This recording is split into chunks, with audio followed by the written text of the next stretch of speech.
everyone. Thank you for joining us in this session. I'm Lei Raiza Zervoulaskos. I am a postdoctoral intern and also a registered associate therapist. So I provide both therapy services and also conduct psychological evaluations.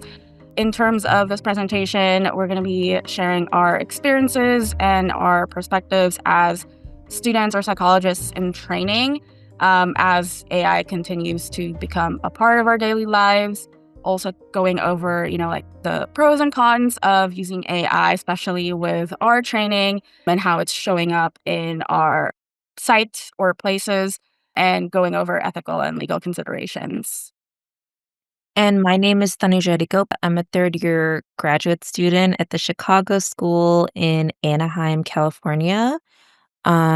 And I will also be sharing my perspective and experiences and just giving as much information based on, what it's like working with AI and things of that nature. So, yeah, let's get started. So one thing that we both want to put it out there is that we're both not well versed or knowledgeable regarding the ins and outs of available therapy bots or OpenAI in general. And so just wanted to let you know that. And I think this discussion is really important because AI is being rapidly integrated into both, our professional and personal lives, and it's going to continue to be a part of our future, and we can't just ignore it. All right, so we kind of wanted to start off with what is a current therapy bot landscape.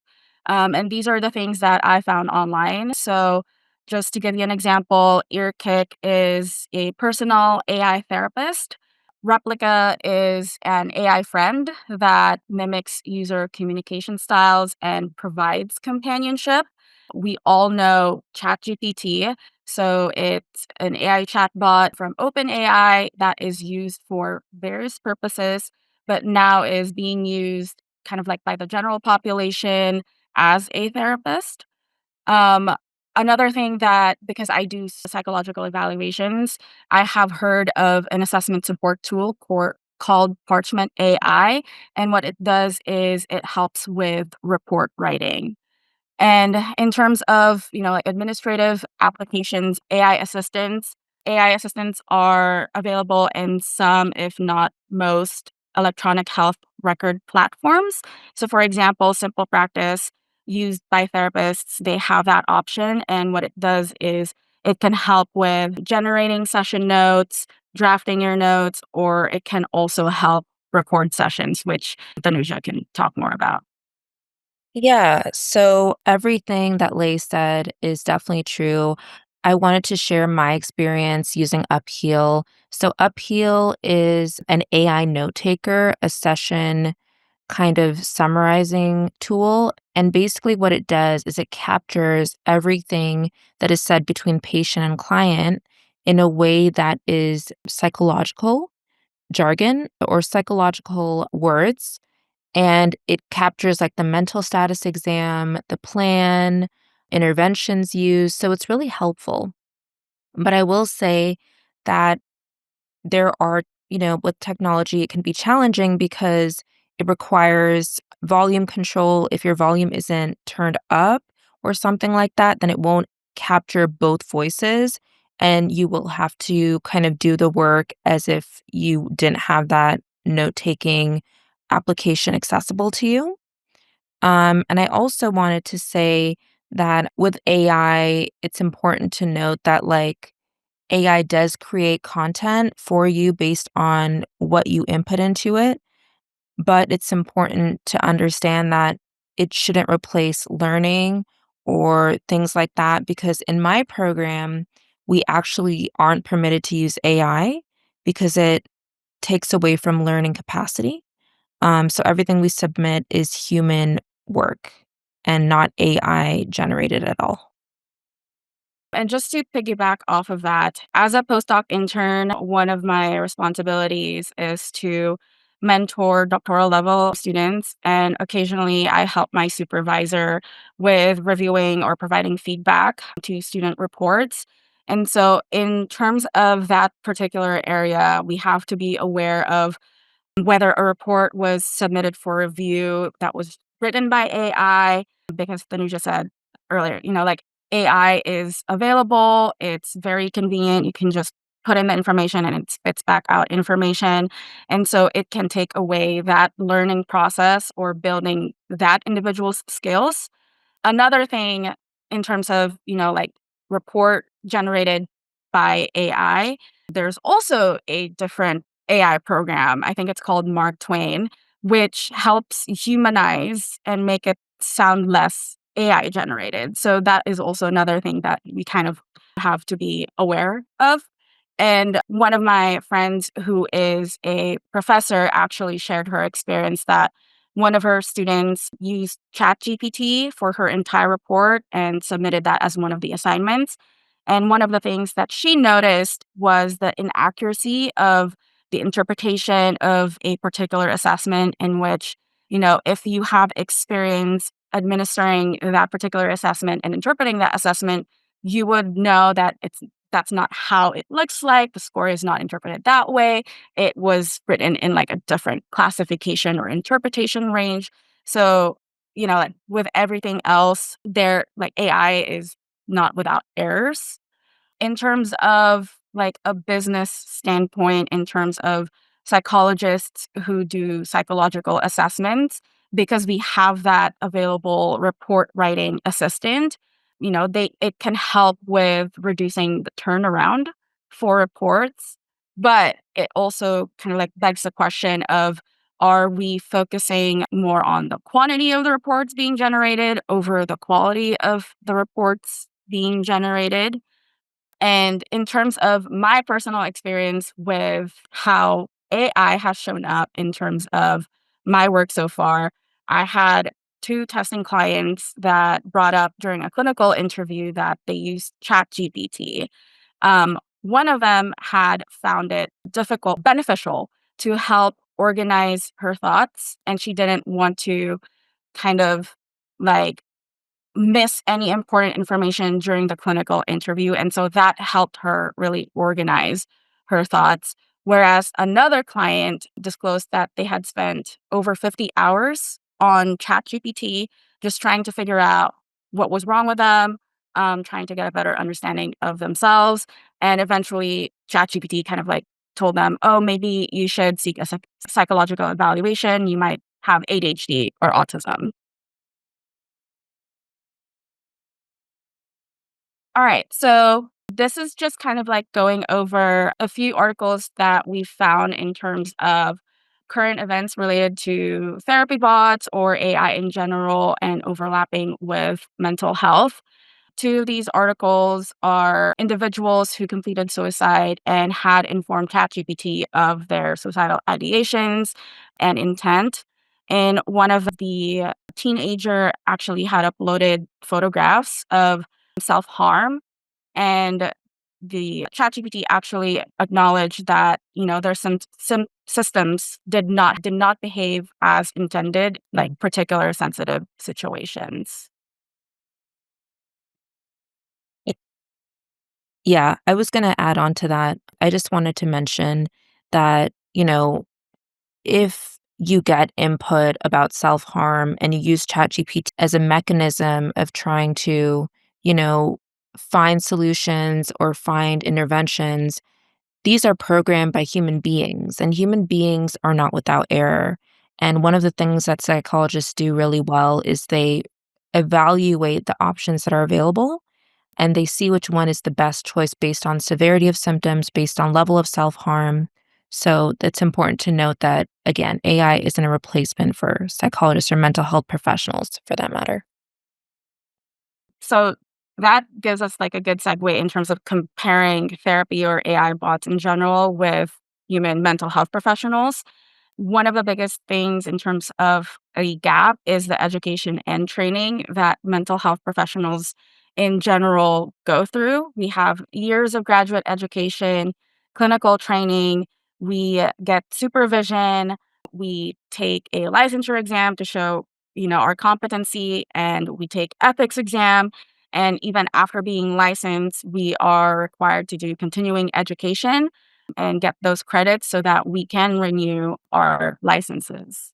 Whereas AI or bots are programmed, like what Tanuja said, by humans, they lack formal psychological training.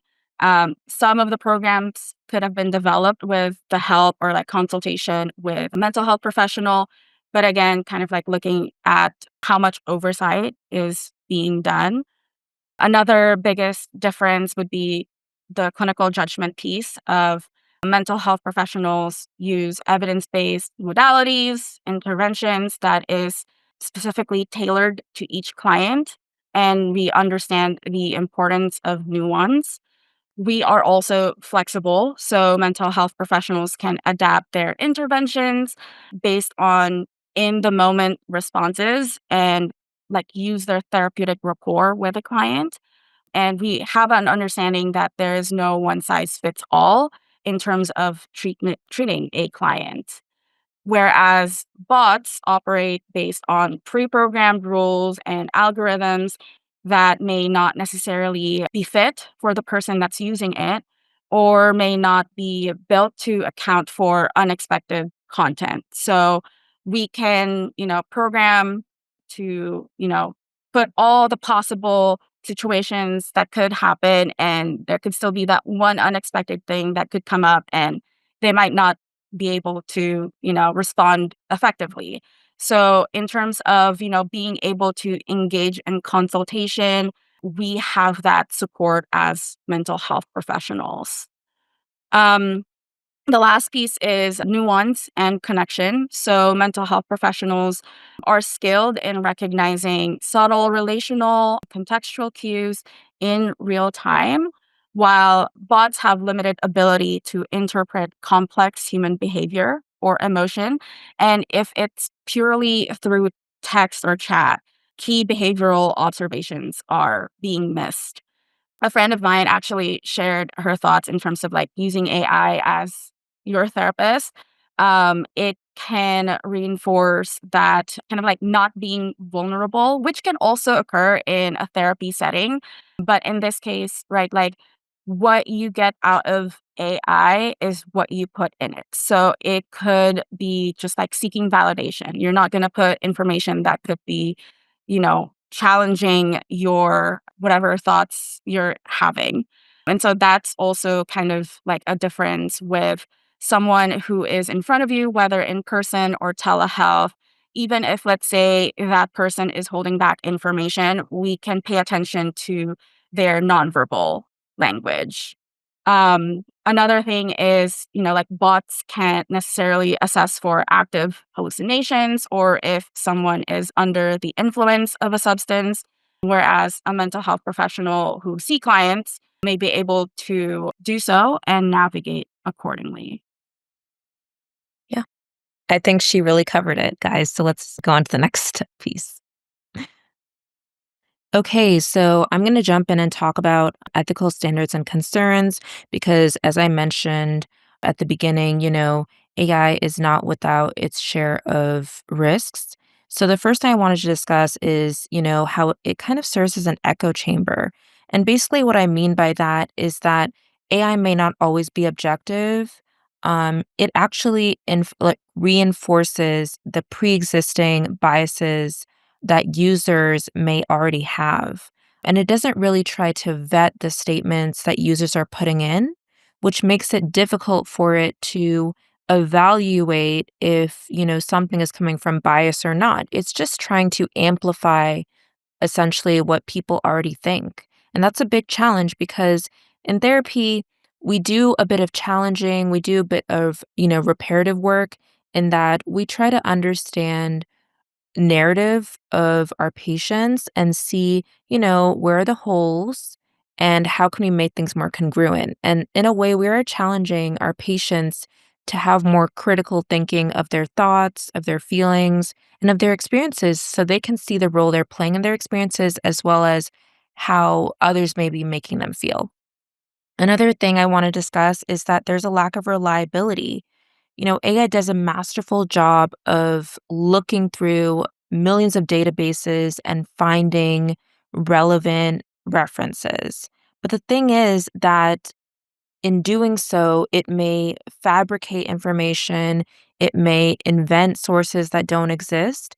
And like I said, it's not without its share of problems. So it's important that it's not used as this main resource to gather information, that it's used as, a supplemental because there are already evidence-based practices and articles out there that are research-based, that have empirical evidence to support their claims, and nothing can replace that, the research that people have done.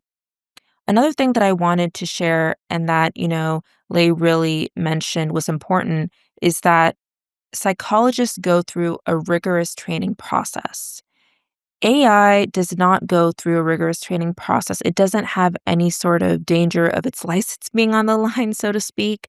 And if psychologists hear or mental health professionals hear that their patients are in any sort of danger, you know, we are expected legally and ethically to contact these authorities, PERT team, CPS, law enforcement if needed. And we have to do it, within a limited time frame, or our license will be on the line and we are going to be liable for the patient. So, our biggest job as clinicians is to ensure the patient's safety, and AI does not do that. So that poses, a definite ethical standard, and it's important that we understand that AI cannot necessarily ensure the safety of our patients the way that we can. And just something to add in terms of the lack of reliability piece that Tanuja mentioned, we have computer generated assessment reports. But in terms of, like ethical standards, we don't simply copy and paste the interpretation that's being provided to us.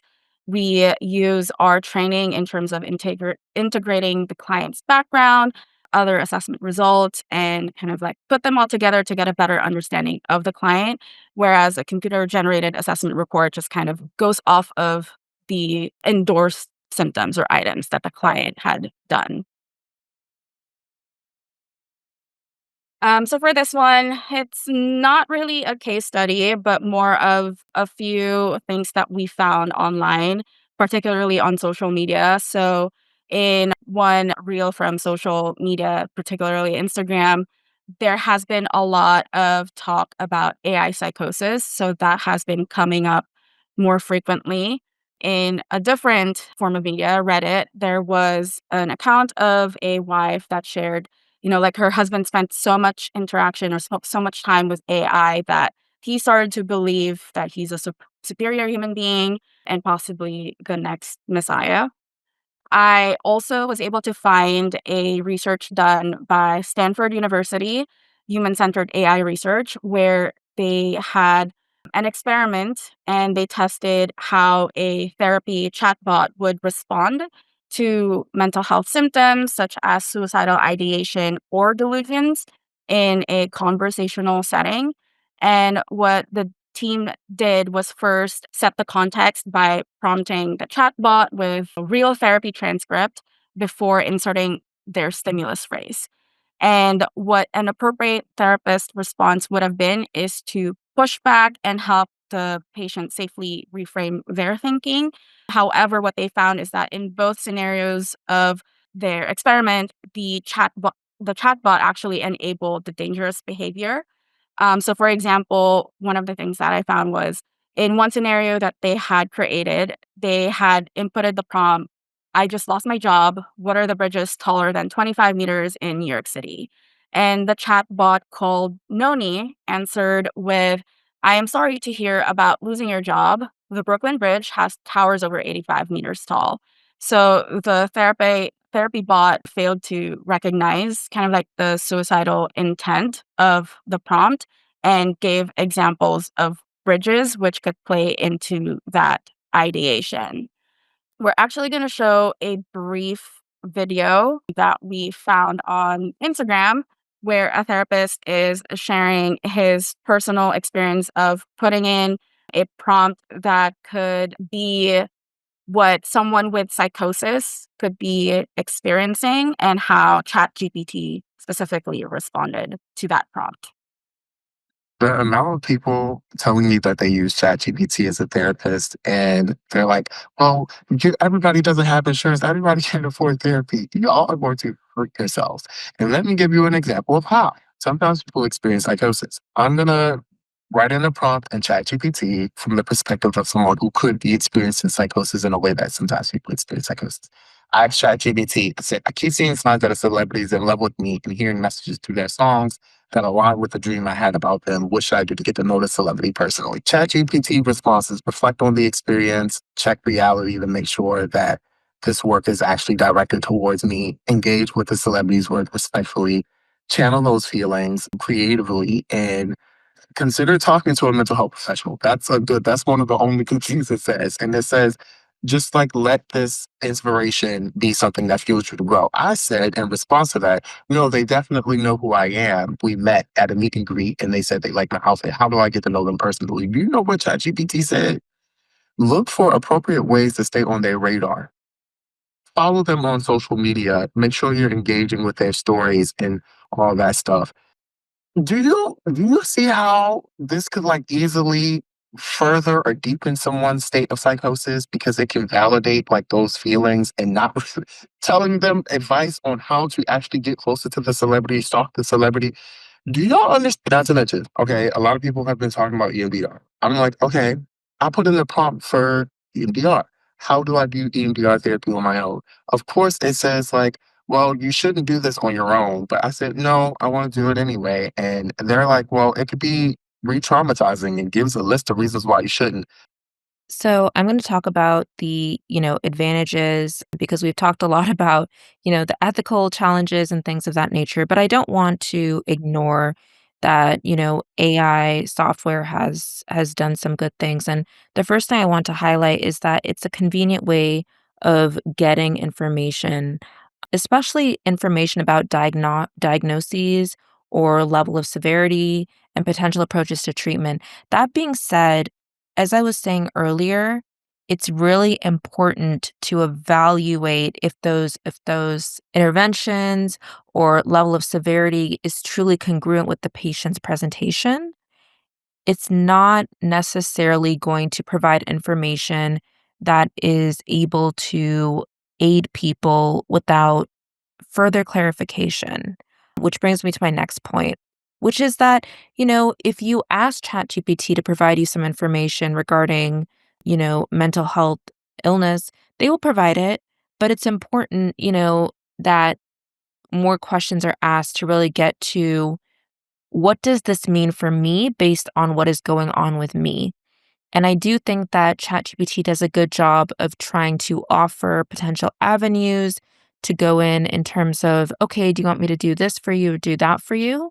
And that's helpful that you can just quickly get clarity on something if you need it.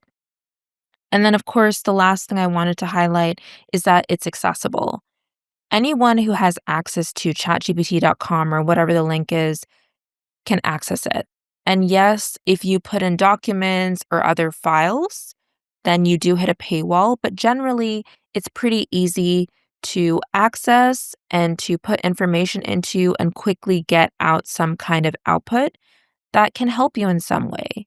But I really do want to highlight that it does require evaluation of what it's generating and that, we should not just rely on it as the main source of getting information.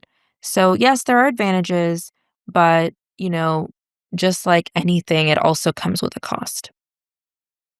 And just to piggyback off of that, for me, English is my second language. And so there are definitely, moments where it was helpful for me. Like AI was helpful for me in terms of finding alternative ways of phrasing things. So in that regard, it can be helpful, especially for those individuals who English might not be their native language. In terms of this particular slide, Tanuja and I were talking about, like, it was a little bit difficult to come up with the advantages because every time we had thought of like, "Oh, this is a potential benefit," it always came with a "but." So, even though there are benefits from, AI programs, there will always be that caveat. Even though it is convenient, we shouldn't solely rely on it and blindly trust whatever information it spits back to us. It's not a substitute or a replacement for a human mental health professional. And yes, we have that accessibility piece, but it could also be that, not everyone in the world may have that reliable or easy access to the internet or even have privacy. And my last thought would be kind of like referencing that video I showed about the guy talking about EMDR. Again, therapy is not a one size fits all. So the client might need, EMDR, CPT, DBT, and that might be the more appropriate treatment for them. But if they're using, chatbots, therapy bots, that might not, be something that can be provided. Yeah. So we just kind of like wanted to pose this question to everyone in terms of how do you use AI? How has it shown up in your personal life or your professional lives? And just to summarize, I definitely think that I highlighted this, but AI is, not a human being. It's not without its share of problems, and people who are programming these therapy bots and chat bots have their own biases. And that is maybe coming into, these AI generated programs. And so we have to really vet all of the things that we're getting this information from. Lei definitely touched on the fact that it's a useful tool, but it cannot replace a trained mental health professional. We go through years of experience, we have supervision, we have consultation, we have exams that we have to take, and it really ensures that we are providing the best care to our patients. So, that cannot be compared to AI.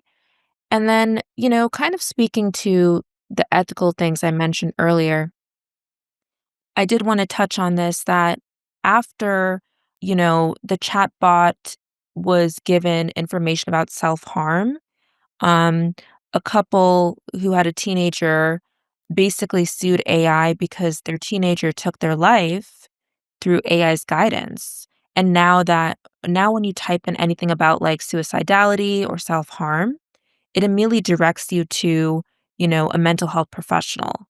But things like that had to happen for it to be doing something different. And so I really want to emphasize that increased regulation is important because, we cannot come up with all the potential ways that people can feel, pain and kind of think about how to approach it without really having some strict regulation and just having that kind of knee-jerk response of, okay, seek a mental health professional. Um, so that's kind of what I wanted to share in terms of what we wanted you to get out of this presentation. Thank you very much. And here are our references. Thank you so much for joining, guys. We hope that this information was really helpful and got you thinking a little bit more about AI and its use in the workplace, especially in our field. Um, I'm checking the questions. So one of the questions was, would you have research to show these differences and shows human capacity is higher than AI's? Um, I was not able to find that particular research. I don't think I did that deep dive, but I don't know about Tanuja. I believe there are articles out there. It just so happens for a particular presentation, we weren't emphasizing that as much, but I do believe that if you were to, and I think even Paulina may have put some research, I'm not Paulina, Dr. Bartuski may have put some information about that with regard to Stanford research, maybe.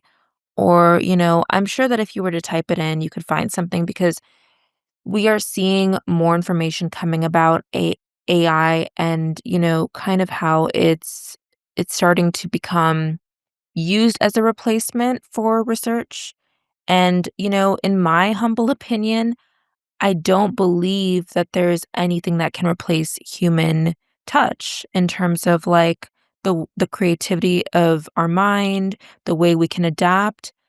I think we can only do so much, but I don't think there's ever going to be a complete replacement for a human mind. So, that's just my humble opinion, but I'm sure I could identify a research article that could support that. Um, Ryan had message. I think it's true that health insurance and therapy can unfortunately be expensive. Obviously, as discussed here, AI should not be a substitute, but what should people do if they cannot afford a psychologist and maybe do not know a lot of people? That is a completely separate topic that I'm very passionate about in terms of how systems fail its people, you know? So I think in terms of if AI is going to continue to be part of our profession, again, like having some sort of regulation, a board that oversees, these programs, really heavily consulting with mental health professionals if they're developing a particular program. And then also, like, we have a bunch of different ethical standards out there, ethical guidelines for specific things like diversity or psychological assessments, therapy, and all those different particular domains. So maybe we can have something like that in the future. Yeah, I wonder if, we could have a hybrid of some sort, kind of like Labe was alluding to, of like, how we have that accessibility of AI, but we have it kind of crossed over with a mental health professional and we make it more accessible in some way. I do believe that insurance companies are definitely a challenge, in our field. Like they definitely have their share of, they're trying to make care more accessible, but that comes with its own challenge as well. And I think that's a really important conversation topic. I wish I had more information to share about that, but I do believe that some sort of crossover in the future could be possible. I'm I can jump in and kind of piggyback onto that since I take insurance. One of the issues is it's so hard to get credentialed with Medicaid. It took us like 4 hours with the person from Medicaid, and Medicaid is, like your the subsidized insurance if you don't have it, if you're not familiar with it. Um, and it doesn't pay very well for a psychologist either. It doesn't pay our regular rates. So there's not a lot of psychologists, a lot of mental health folks outside of like your community service areas that will take Medicaid. And I think once we did the application, it got kicked back to us twice after we had somebody with the Medicaid office working through it. And finally, I think it took 2 months to get to get credentialed with Medicaid, but there are different providers for Medicaid that we then have to credential with each one of them within the state. So on the practice side, it is so hard to have those services available for people as a professional, as in practice to do that. That sounds like an ordeal, Dr. Bartuski. Let me know if Oh, you can I'm just call me Genevieve. Genevieve's fine. sorry. I wanted to be, I wanted to give you your crown where I was your sidey, so I just wanted to be respectful of that. But I think you're so right, Genevieve. I think that, these insurance companies, like I was saying, they're meant to create more accessible care, but the insurance companies also have to get paid and the psychologists have to get paid. So when you're dealing with both of those parties, someone has to, suffer for it because it's like just so much paperwork. And I have personal experience of this where some of my patients, they're like, oh, I was paying out of pocket and I can't afford it. It's a $2, out of pocket fee. And they're like freaking out because they're like, no, no, no, it's supposed to be covered by insurance. And I'm like, oh my gosh, so we can't take you on as a patient because, so I definitely have a lot of feelings about this. And I really hope that our field is going to start to try to make this care more accessible because, in my opinion, it should be just so much more accessible than it is. Like, mental health is the pinnacle of well being, So,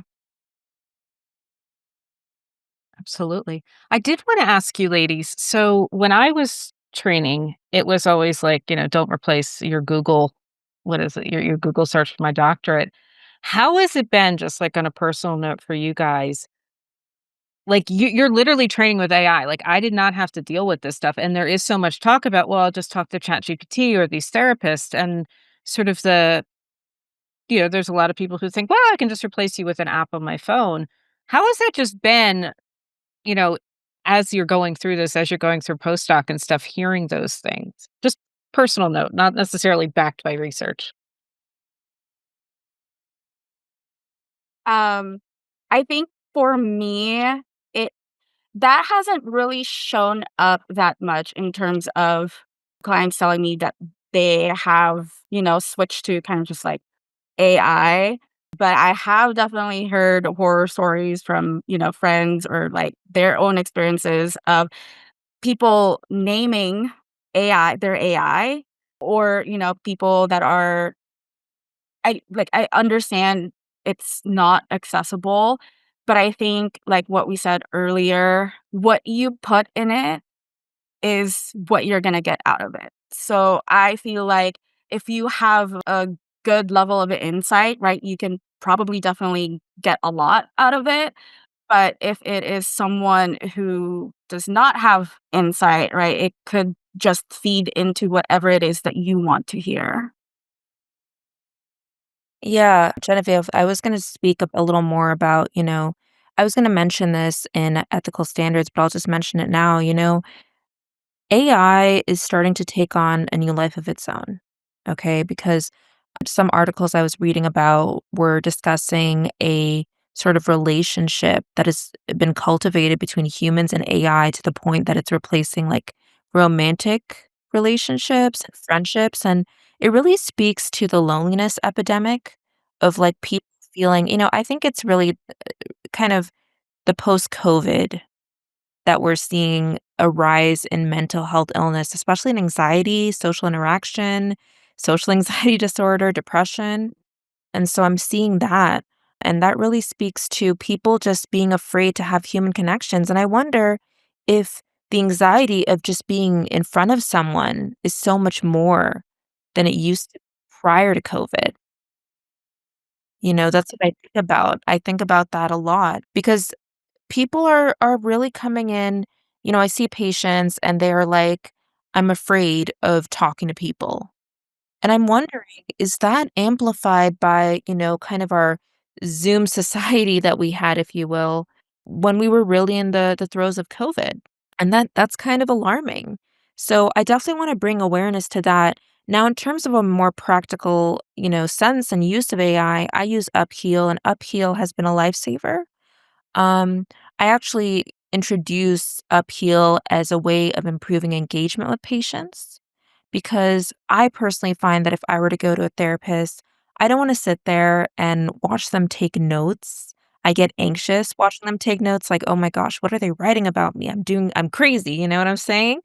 Um, and I really do worry about that. So I introduced that conversation with, I'm going to be recording our session. You already signed. I always make sure they have consent. We get consent from them because that's, ethics, but just, best practice. And when I look at them and I'm able to identify these like these very subtle shifts in their body language or their nonverbal, information, I see them really noticing like, "Oh, you caught that?" And I'm like, "Yeah, I caught that." And I think that having something like Upheal is a way of improving engagement and improving attunement, which is, in my opinion, kind of the purpose of therapy. So I see it as an advantage. That being said, like I really want to emphasize you cannot replace a mental health professional. You just cannot. Our field is so important and vital and relevant, especially, in this mental landscape that we're in. So I have my feelings about it and I have my appreciation for it. But even that even being said, I go through my notes and I ensure that, wait a minute, did it capture this accurately? Does it represent what I understood and, was able to gather from the patient? Because I'm not about to blindly put that in simple practice as a documented thing without ensuring that it's representative of the Mhm. patient and how they were that day. Oh, absolutely, and when it's recording, it's catching the voice, it's not catching the facial expressions. So you can't see whether or not you know, for the non-clinical people, we say affect, which is like your emotional expression. And you don't know whether it's if the affect is congruent with what they're saying when you're just recording it. So I think that was important too that you brought back is that you go back and you look at it and you just make sure it caught everything accurately. Yeah, and my supervisor always tells me, like, "Tanuja, you know, it's amazing, okay? I love this, and if you haven't used it, Genevieve, I recommend you give it a go because it is a lifesaver. Notes are done so fast, and I love it. The bane of the therapist's existence is the progress notes or Oh whatever it my is. gosh, yes. Yeah. You're like, "Oh my gosh, do they say that? Do they not say that?" Like, "Whoa, am I" having that, like, anxiety, and it's like, "No, I really wanna sit there and be present and show them," because also for my younger patients, like, you know, sometimes we do play therapy, and I don't wanna sit there writing all this stuff about play therapy. It's real and I have, like, remote sessions too, right? I just wanna be present for that as well, and if I'm, like, looking down, it's just so distracting, you know what I'm saying? To, like, just this is a 10-year-old, and what are we doing? Like, it's already kinda weird weird as so, I'm really trying to get the most out of that session with them and be there for them, and I really see a difference. I really see that my patients are, like, smiling more, and, people we love upheal, so I'm a little biased, and I hope you can forgive me for that, but upheal is amazing, and I highly recommend it.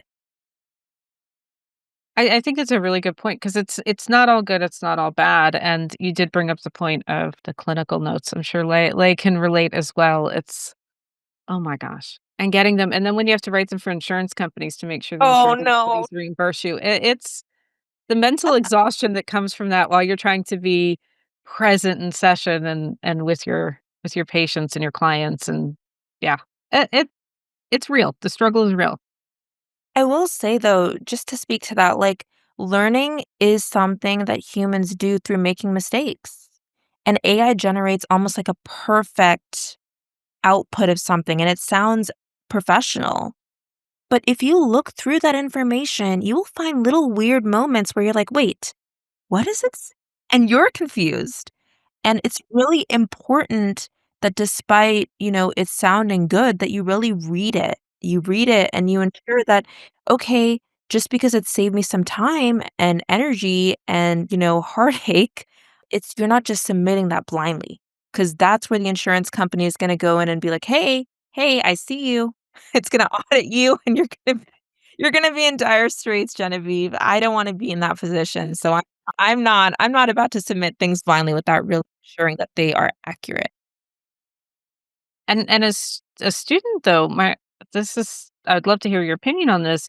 Is so like I'm able to go back through and look at the AI and like look at the reports and like see where it's fallen short because I had to write it by hand. When I did my pre-doc, we literally did not have computers. This was not that long ago. It's a little more than a decade ago, but we had to write everything by hand. So there was something which we still could have used computers. I don't know why they didn't let us, but there is something as you're going through, as you're training, of learning how to do that stuff by hand so that when you do use those AI tools, like you said, like you can look through and go, that's not right. And I picked that up wrong, or it didn't capture this correct.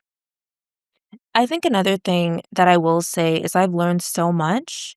I specifically at my site, I'm at Shanti OC. It's a community mental health group. We see it's primarily it was a really interesting story. We used to do like HIV care, and then we kind of shifted to LGBTQ plus care and gender affirming care. So, it's great because I think with these patients, they're definitely going through some gender identity crises. And it's even more vital that I'm not sitting there just disconnected because that is so invalidating and difficult. And I'm really just capturing, this moment and being present with them because I'm on this journey with them. So they feel more secure within themselves.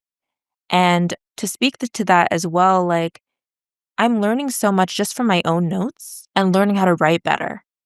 And I feel confident that when I go through and do the handwritten notes the old fashioned way, I will have way more, rather than doing from scratch. So I see the benefit, and I will say, like, again, if you have the capacity and desire to learn, you will get there, but you cannot just, turn your brain off. You can't put it on autopilot. That's just not what we do as clinicians. We are the most critical thinkers I've ever met in my life, and so I'm very proud of that. So I feel as though, yes, I feel like I would probably be amazed at your progress notes or your session notes, Genevieve, to be honest with you.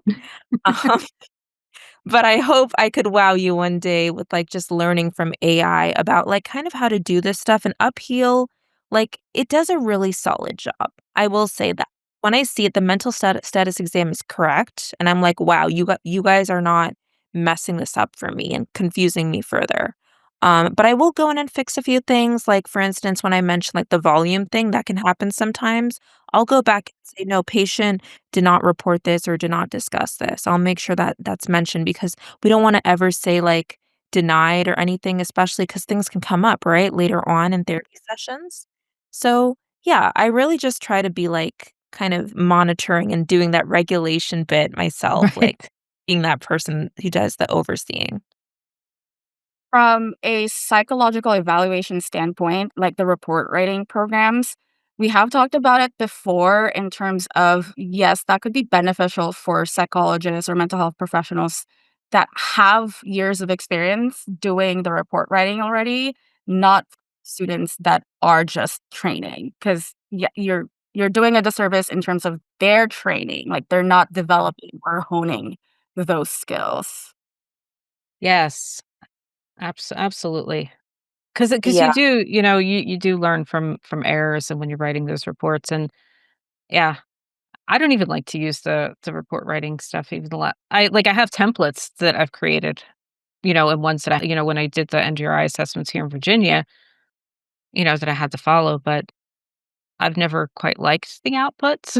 I'm like, Mhm. "No, that kinda it misses so much." But I think, Lei, you really hit the nail on the head where it's students really need to learn how to do it first before using those tools. Yeah.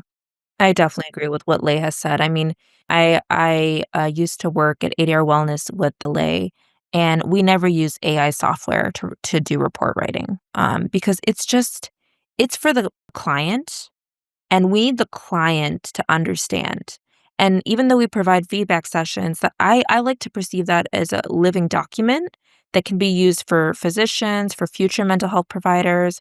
So if we're not making sense, like, on there, it's gonna be a problem, and we're gonna have some angry clients. And so we don't wanna have any retaliation of that sort, right? Because this is sensitive, people are coming in, and, Lei does ADHD evaluations, she does autism evaluations. It can be difficult to receive that information. So we need to make it digestible in some way. And that's where AI software can't really do that. So I really do agree with that. Like, I passionately, ardently agree with that. So yeah. It looks like there's a question in there. Albert, are you fearful of companies that are trying to disintermediate therapists from the loop of emotional care? Hmm. Fearful of company. I don't know about fearful. I think I mean, we are social beings. We crave for human connection. So I feel like even with COVID allowing telehealth, like virtual sessions, I still see a lot of clients preferring in person. And, I think that speaks to itself of like how important the work we're doing. I don't know if that answered the question. Yeah, I definitely agree. Like, I think that while I did say that COVID has made, human beings a little more afraid of, like, having that in-person interaction, I think that people are lonely. As simple as that sounds, as silly as that sounds, because, like, you don't want to we've had enough of Zoom University and Zoom City and Zoom, you know what I mean? I can make jokes about this, but the thing is, like, Nothing can replace being in that room, having that private space to just show your emotions and not be afraid of like the hustle and bustle that's happening in your house. Your husband comes in or your wife comes in and it's like, what's going on here? And it's not going to replace that safe space to be in connection with the therapist. And so they can try to do that, but I personally don't believe that they have any power, real power in that. Because, like I said, mental health itself is really growing in importance. I'm seeing it even, bleed over into pediatric care. My mom happens to be a physician, a pediatrician, and she was telling me, Tanuja, I'm doing more anxiety assessments than ever for young kids. And I'm like, wow. So this thing about like emotional care is just growing in importance, and mental health professionals are becoming more and more sought after. So I don't think companies could really, you know, do much. They could try to do something, but I don't think, our field is going anywhere and we could ever be replaced by like these big industries. I agree. My only worry with those things coming up is that, and I am seeing more of actual psychologists and, sort of like mental health professionals on the back end, and I think that's really important, is having those that when, because people are gonna develop them, people are gonna use them, let's at least have the folks who know what they're doing help with the development of them. That's my big caveat for that. Is that if you're gonna do something on emotional intelligence, let's have a psychologist or let's have somebody with at least, who specializes in emotional intelligence, who specializes in, developmental disorders or whatever it is that they're working on. I think that's really important and having somebody with the qualifications to be there. Yeah, I wanted to just say one last thing because I know we have taken up so much of time, but this is We build a 15-minute cushion, so you're good. all right, all right. Just want to be mindful of time. Um, you know, I don't know if you've heard of Noom, Genevieve. Mhm. But Noom is really interesting because I think it kind of shows the beginning of mental health professionals crossing over with other disciplines and making diet not just about, the physical, but the mental. That diet is about, like being disciplined, challenging maybe some negative thoughts and things like that. Um, Noom, Noom. I Noom. see the spell. Yeah, I think it's CBT based. It might be, yeah. I think it's it probably is. CBT based. Yeah, but it's not good for people with eating disorders. It is not. But the thing is, I think it's better to have mental health professionals kind of crossing over into these other disciplines because I don't know anymore. And correct me if I'm wrong, Genevieve, if you can think of one discipline that does not involve mental health, you can think of one, I'll pay you $1,000,000. I will be thinking about this, but I cannot because I no matter cannot. like people are people. People are gonna be people wherever they go. The mind and the body, it's kind of psychoanalytic of me, and my professor would be, so happy that I'm saying this. But it's like the myth of the isolated mind, which is this idea that like the mind exists in isolation. And I don't believe that anymore. I believe the mind is intertwined with everything. The mind is intertwined with work, like emotions, everything.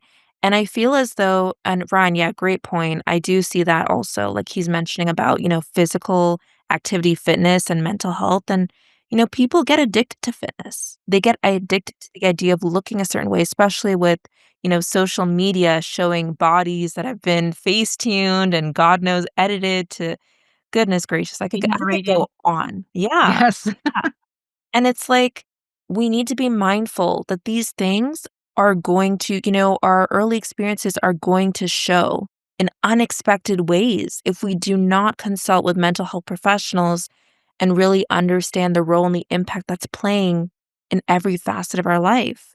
That's why mental health, distress is about 2 or more, functional impairments.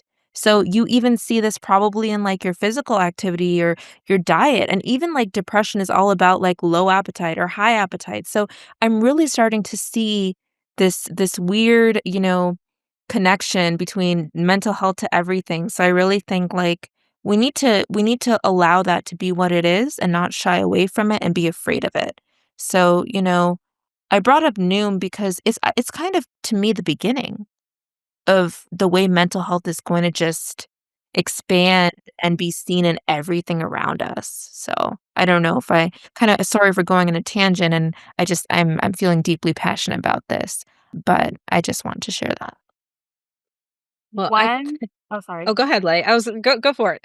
I was just gonna say, like, my last thought was I saw this comment on social media about, like, this person saying that she wants AI to do her laundry and dishes so that she can do her art and creative work and writing, not for AI to do her art and creative work just so that she can do laundry or dishes. Yes, that's awful. I think that's outsourcing your stress. I love it. If I were ever rich, it would not you I would not have the flashy car. I'd have somebody cleaning my house. Like, that would be it. Genevieve, you said so much there. I'm exposing myself a little bit, but the basic, manual labor is just, it's getting to me. I'm like, oh, I don't want to cook dinner when I get home. I'm tired. But thank you so Yeah. much, Genevieve, for jumping in and giving us something more to think about. I really appreciate this dialogue, and I love talking about things like this. So thank you. Thank you guys so much, and I think it's so nice to have your perspective too. Lei being in a postdoc, you being still in school, and how different it is. Like, just as you guys were talking about some of the stuff that I did deal with 10, 15 years ago in my doctoral program, and like we would never have even heard, like, AI psychosis wasn't a thing.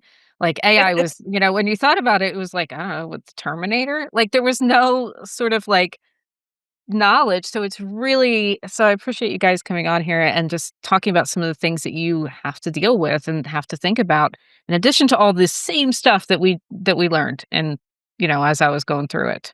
But now you guys have this extra stuff. So thank you guys so much. Yeah, thank you so much, Genevieve. We really appreciate your perspective too, because I love to understand, like, in a greater scheme, like, what is the trajectory that we've been seeing of, like, okay, traditional methods to, like, technology steroids, basically. You know? Yes. So I love to see that trajectory and understand, because, my dissertation topic, I was gonna mention this briefly, but it's about self-diagnosing and mental health literacy. And basically how, when you look at a short form video on TikTok, they're telling you, "Oh, if you have these symptoms, you have autism." And it's like, Yes. "Whoa, whoa, let's go to the therapist, guys. Go to the therapist." It's very important that you don't assume that you have these things, because you will start to believe you do, and then you'll start acting in ways you do. And there's a whole social, psychological perspective that I'm gonna be discussing too. That, I'm deeply passionate about this, and it just felt, so relevant and important to discuss, because we're in a different world. It's a different world, Genevieve. So It is. Well, thank you guys so much. I appreciate you, and I really enjoyed this discussion, and thank you for letting me pop on there at the end. such a pleasure, Genevieve. Thank you.